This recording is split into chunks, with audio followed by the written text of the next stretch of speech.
আজ সকাল শুরু হয়েছে এক কাপ দুধ দিয়ে, একদম কিন্তু চা নয়। একটা কথা আছে না, দুধ না খেলে পরে হবে না ভালো ছেলে, থুড়ি ভালো মেয়ে। সকাল সকাল ভালো মেয়ের মতন দুধ খাচ্ছি। আসলে ডাক্তার বলেছে এবার থেকে প্রোটিন ইনটেকটা বাড়াতে। আর দেখো ঘড়িতে 9টাও বাজেনি, কিন্তু চলে এসেছে অ্যামাজনের পার্সেল। কি ভালো ডেলিভারি করেছে। কালকে এটা অর্ডার করেছিলাম। এটার মধ্যে ওয়ালপেপার আছে, ওই আলমারিতে লাগাবো বলে। আর বৃষ্টি হওয়ার পরে গাছগুলোকে দেখতে দেখবে বেশি সবুজ, খুব সুন্দর লাগে। গাছের পাতাগুলো পুরো সমস্ত ধুলো ছেড়ে পরিষ্কার হয়ে গেছে। এটা কালকে মা নিয়ে এসেছে, নতুন গাছ এটা, আর একটা জিজি। অলরাইট, আমি একটু বইয়ের তাক গোছাবো। বইগুলো আবার কিনতে পারছি না, বইগুলো সব মানে আর কি অর্গানাইজ করছি আবার সুন্দর করে। তো অনেক সময় তোমরা আমার থেকে সাজেশন চাও যে কি বই পড়বো দিদি। হ্যাঁ, ছোট ছোট বই অনেক সময় সাজেশন দিয়েছি। আজকে একটু ক্লাসিক দেবো, একটু 3টে মোটা বই বলছি, কিন্তু ক্লাসিক। আর মানে পড়ার পরে মনে হবে যে তুমি পুরো পরিবর্তন হয়ে গেছে। মানে পুরো বইটা যখন শেষ করবে তখন মনে হবে যেন পুরো তুমি মেয়েটা একটা মেয়ে হয়ে হয়তো শুরু করেছিলে, কিন্তু যখন শেষ করছো অন্য একটা নারী চরিত্র তোমার মধ্যে ডেভেলপ করে যাবে। আমি শুরু করেছি, পুরোটা এখনও হয়নি, তাতেই আমার ভেতরের মধ্যে একটা তোলপাড় শুরু হয়ে গেছে। তো দ্যাট ইজ আশাপূর্ণা দেবীর প্রথম প্রতিশ্রুতি। এটা 3খানা খণ্ড, ঠিক আছে, মানে ট্রায়োলজি বলা যেতে পারে। প্রথম প্রতিশ্রুতি, সুবর্ণলতার বকুল কথা, এই 3টে বই বেশ মোটা বই, একটু সময় লাগবে। তবে একটু সময় নিয়ে 1 বছর ধরে পড়ো, কোনো অসুবিধা নেই। তো এই 3টে বই মাস্ট রিড, একবার পড়ো। আমি শুরু করব এবার, শীতের মধ্যে আশা করছি শেষ করে ফেলবো, দেখা যাক। চলো। পুজো মানেই কিন্তু শুরু হয় ঘরবাড়ি গোছানো থেকে। ঘরবাড়ি গোছানো, বাড়িতে একটু টুনি লাইট জ্বলছে, এই অনুভূতিগুলো থেকেই কিন্তু এই পুজো আসছে এই বিষয়টা বেশি একদম মনের মধ্যে জাগার দিয়ে ওঠে। ঘরবাড়ি না সাজালে পুজো আসছে এই অনুভূতিটাই আসে না। তো সবার প্রথম শুরু করেছি বইয়ের তাক দিয়ে, একটু একটু করে কাজ করব, কারণ এখন তো ওই আগের মতন অত স্ট্যামিনা নেই যে একবারে বসে ঘর বাড়ি সব ওলট পালট করে দেবো। এমনি আমাদের বাড়ি পুরো ওলট পালট হয়ে আছে, এখনও কাজ শেষ হয়নি। খুব সুন্দর করে গুছিয়ে দিয়েছি। আর রঙের সমস্ত জিনিসগুলো দেখো এখানে রেখেছি। মিস্ত্রি দাদের থেকে চেয়ে নিয়ে এসছি ওই কাঠের টুকরোটা, একটু বলেছে গোল করে কেটে দাও, পরের মধ্যে একটা দুর্গা ঠাকুরের মুখ আঁকবোক্ষণ। তো এইভাবে সাজিয়ে রেখেছি বইয়ের তাকটাকে। কীরকম লাগলো জানিও, এটা আমার খুব পছন্দের কোনা। এই যে এই ঘরের মোটামুটি রং তো আগেই হয়ে গেছে, আর দেখছো নিচের ওখানে কাঠের কাজ হয়ে গেছে। আজকে ফ্লোর ম্যাট বসছে, এটা একটা মার্বেল ফিনিশিংয়ের ফ্লোর ম্যাট।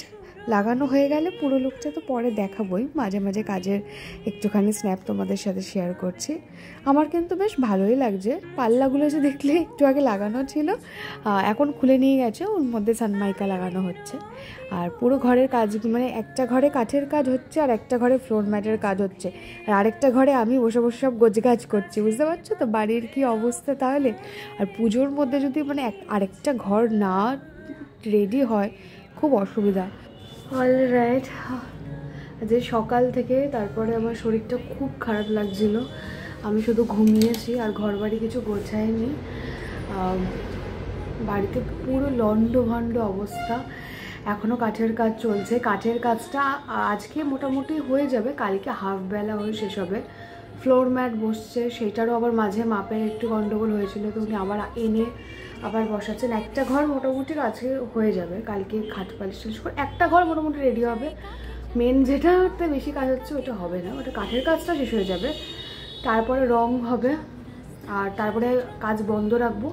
পুজোর পরে আবার হবে, কারণ আর পারা যাচ্ছে না। ঘরবাড়ি কবে গোছাবো, তাই না? আর পুজোর মধ্যে ঘরবাড়ি না গোছালে আমার একদম ভালো লাগে না। আজকে একটা ইনভিটেশন আছে, আমার বান্ধবীর মেয়ের অন্নপ্রাশন। আমি যতবার এটা বলতে যাচ্ছিলাম ততবার বলছি মৌয়ের অন্নপ্রাশন, নাহলে বলছি মৌয়ের বিয়ে। মৌয়ের মেয়ের অন্নপ্রাশনে যাব ভেবেছিলাম, যেতেই পারবো না। বিশ্বাস করো, শরীর সকাল থেকে এত খারাপ লাগছিল, ভাবলাম যে না, একটু ঘুমিয়ে টুমিয়ে নিয়ে দেখলাম যে না ঠিক আছে পারবো। এখন একটু ফেস প্যাক লাগাবো। শাড়ি আমি আগেই সব ঠিক করে রেখেছি, দেখাচ্ছি। ততক্ষণ ফেস প্যাকটা লাগিয়ে নিই, 10 মিনিট রেখে 6টা থেকে রেডি হবো। 7টা নাগাদ বলেছি গাড়ি আসতে। ফেস প্যাক আমি রিসেন্টলি এই লোটাসেরটাই ব্যবহার করছি। আমার স্কিনে তো খুব ভালো যাচ্ছে। তোমাদের মধ্যে একজন বলেছিল যে এটা মানে ইরিটেশন হয়েছে স্কিনে, বাট আমার সত্যি কোনো ইরিটেশন হয়নি। আমি আজকে তুলেও তো মেকআপ করব, তোমরা দেখতে পারো। এটা এক একজনের স্কিনে কি বলো তো, যে কোনো জিনিসই এক এক রকমভাবে রিয়্যাক্ট করে, সেটা তাই বলাটা ওইভাবে খুব মুশকিল যে আমি এটা লাগাচ্ছি মানে তোমরা লাগাও না। আগে সবসময় প্যাচ টেস্ট করে দেবে। আর লোটাসের প্রোডাক্ট মোটামুটি আমার যেহেতু খুব ভালো শ্যুট করে যায় যে কোনো কিছুই, সে আমি অতটা ভাবি না কেনার আগে, যেন আমি বড় ডাব্বাটাই কিনেছি।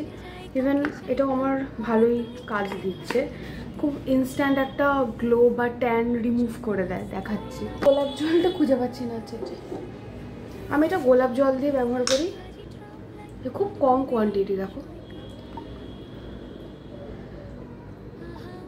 আমার গোলাপ জলের এই ডাবার গোলাপের স্মেলটা ভীষণ ভালো লাগে, ভীষণ।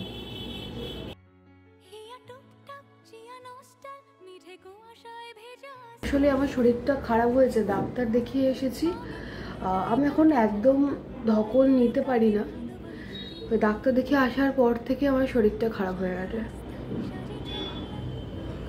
সারা রাত আমার একটা অদ্ভুত রকম পেটে ব্যথা হয়েছে, মানে আমি বুঝতে পারছিলাম না এত কেন পেটে ব্যথা হচ্ছে। মানে লিটারেলি কান্না মানে আমি করে ফেলেছি, এত আমার কালকে কষ্ট হয়েছে রাত্রিবেলায়। এটা আমি 10 মিনিট রাখবো। এই দেখো পাতলা করে একটা আমি লেয়ার দিয়েছি, খুব মোটা দিইনি।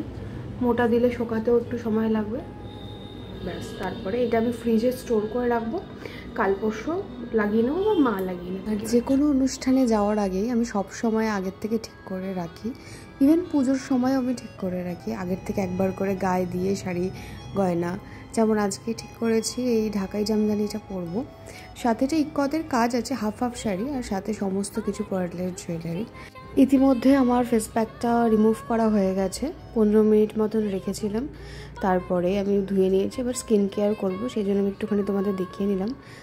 মেকআপ করার আগে এটাই আমার বেসিক স্কিন কেয়ার, যেটা আমি নর্মালি করে থাকি। আমি আজকে প্রাইমারও লাগাইনি, মানে ভুলেই গিয়েছিলাম। আসলে অনেক দিন মেকআপ এইভাবে করি না, সেই জন্য না মানে আর মানে মাথাতেও নেই পরপর স্টেপগুলো। তো যাই হোক, আমি এখানে টোনার আর ময়শ্চারাইজার, যেটা আমি মানে এসেন্সটা, এটাই অ্যাপ্লাই করেছি। তারপরে আমি ডাইরেক্ট মেকআপ করে নিয়েছি। খুব সামান্য মেকআপ করি আমি। আমার ইভেন আমার তিল বলো, মুখে একনির দাগ বলো, সেগুলো সব ভিজিবল থাকে। এতটাই লাইট মেকআপ আমি পছন্দ করি, নাহলে আমার প্রচণ্ড ঘাম হয়, আমি খুব একটা মানে কমফোর্টেবল নই।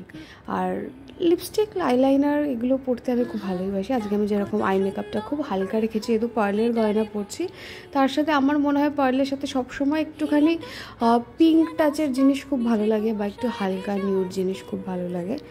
তো আমি একটু হাই মেকআপটা পিঙ্কের মধ্যে হালকা রেখেছি, সাথে আইলাইনার পরেছি, নিউড লিপস্টিক রেখেছি। এই সাজতে সাজতে পিঠে যন্ত্রণা করছিল, শরীরটা কদিন ধরেই বলছি না ঠিক ভালো নেই, তো একটু পিঠটা ডলেও দিল। পিঠে যন্ত্রণাটা এখন মানে কি বলবো কমন হয়ে গেছে, একটু কিছু করলে পিঠে যন্ত্রণা হয়। যাই হোক, আমি একটা কানের পরছি, এটা চন্দ্রানী পালসার নয়, এটা আমি মিশো থেকে নিয়েছিলাম। আর কানেরটা বেশ অন্যরকম, আগেও বহুবার বোধহয় দেখিয়েছি, বহুবার নয় কারণ বহুবার আমি পরিনি। স্কুলে নতুন যখন জয়েন করেছিলাম, পরপর আমি কিছু গয়না কিনেছিলাম, তখন এটা এরকম পর দিয়েও স্টার্টটা পরে তলা দিয়ে পার্লের ওই চেন মতন জিনিসটা অ্যাড করতে হয়। আর এটার দুটো স্টার্ট ছিল, একটা এরকম পার্লের আর একটা হচ্ছে স্টোনের, দুটোই মানে ম্যাচিং করে পরা যায় চেঞ্জ করে। তো আমি আজ যেহেতু পার্লের পরছি বলে স্টার্টটা পার্ল দিয়েই পরলাম, বেশ কমপ্লিমেন্ট দিচ্ছিল লুকটা।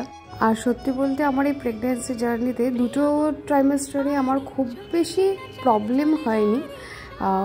এটাও খুব যে প্রবলেমেটিক আমি বলবো না, তবে ওয়েট গেইন হচ্ছে তো, এবং তার জন্য কোমরে পিঠে যন্ত্রণা বা একটু বসতে অসুবিধা, হাঁপ লাগা, এই জিনিসগুলো শুরু হয়ে গেছে। তো এগুলো হবেই, তো সেগুলোর সাথে একটু হয়তো আস্তে আস্তে আমি অ্যাডজাস্ট করে নেবো। যাই হোক, এটা হচ্ছে ফাইনাল লুক, খুব মিনিমাল সেরেছি, হাতে ঘড়ি পরেছি আর হাতে একটা ব্রেসলেট পরেছি, ওই পার্ল আর স্টোনের কম্বিনেশনেই সব কিছু রেখেছি আজকে। আজকের সাজটা শাড়ির সাথে নিয়ে আমার বেশ ভালোই লাগছিল, মানে একটু অন্যরকম। ইউজুয়ালি আমি যেরকম হ্যান্ডমেডের জিনিস পরি সেরকম নয়, একটু ডিফারেন্ট। তো টিটু রেডি হয়ে গেছে, গাড়ি চলে এসেছে, চলো এবার বেরোনো যাক।